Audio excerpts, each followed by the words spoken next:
A few months ago, Joel Zanting and I traveled to Lévis, Quebec to visit Café Mosaïque, which is run by Catherine Tremblay.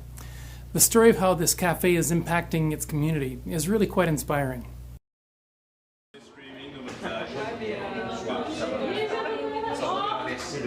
Hi, Catherine. Hi. It's great to actually be with you. How long have you been here in Lévis? Well, the cafe opened in June 2009, so it's going to be 7 years soon.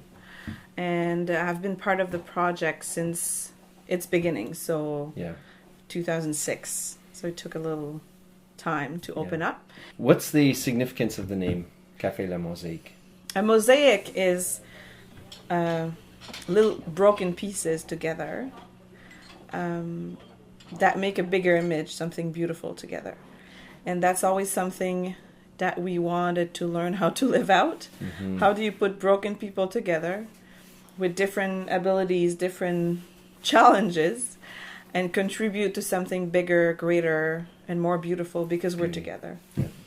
Where did the vision for Café la Mosaque develop?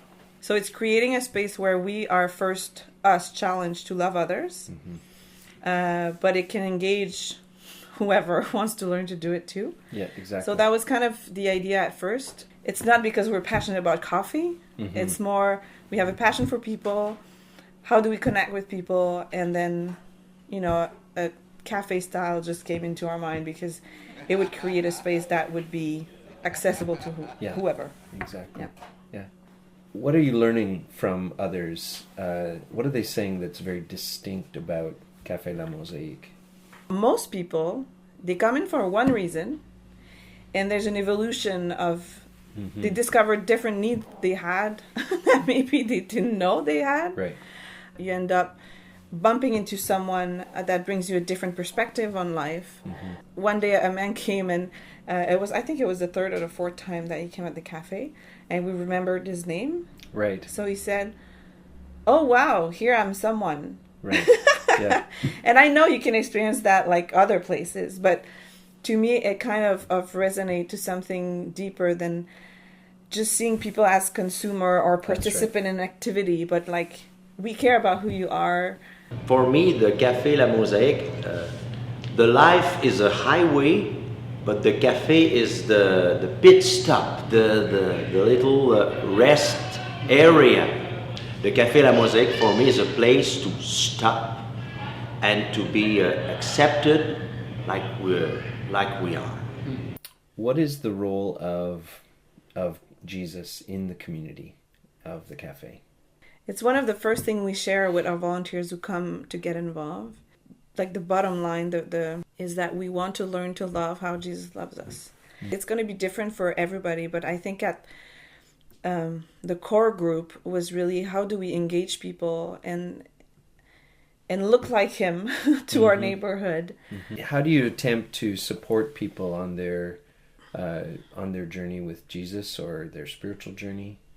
I think at first I love to hear their stories, how they got there, and when you serve together, it really helps you grow in many ways. Just by showing that you are on the journey too, and that I don't get it all together. It's just that I have a model that I'm following. I think that's the best way I've experienced. Without saying, oh, you should do this or you should do this. Sometimes it's asking questions that would help them find answers. It's so easy to put words into someone else's mouth. Right. But do they own the words? Right. Like, exactly. Will it make sense? Will it connect with their hearts? Yeah. I know that it gave me the time to be more aware of the faith I have in myself, that I have in God, but that inhabit myself. And it gave me the strength to be able to talk a little bit more about it and live it every day. Yeah, live it out. Yeah. So I'd say that the cafe has brought up that peace to me. Give us a rundown of some of the activities that are normal from week to week or season to season. At first, you come in and you can just eat, like order food or coffee and have your thing go on the internet. And so that's kind of the common point why people come in the cafe. But we have activities that were introduced and start up by volunteers. And sometimes that's the first step into connecting to people. So we have like a knitting group. We have Restore Café, which is kind of a repair cafe where people come and fix up their things instead of throwing them out. And we have Café pour l'âme, which is a discussion group on a Sunday for spiritual matters and faith and values. We have music, we have exhibition. We had poetry nights at one point. What I explain to everybody who start an activity at the cafe is that it's a context we're offering. Right. It's not that we're passionate about This or knitting. that. Like knitting is never going to change the world. But bringing people together who don't know each other and knitting like Facilitates relationships, that, that can have an impact on our society. Just in the coming months, what are you hoping to see continually emerge? To me, what I hope for, and as I'm transitioning to a new season of my life too, because I'm going to have a baby soon, is to see how we pass on all these things to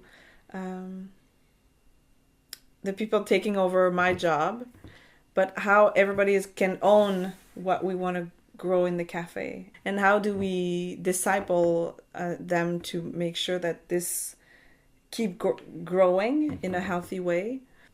The context we have of the cafe is really rich and brings all kind of opportunities to meet people and be open to what they want to bring and how we can grow in this, and how we can show the values of the kingdom in this place, even though we have people from all kind of backgrounds, and but they can contribute to it too.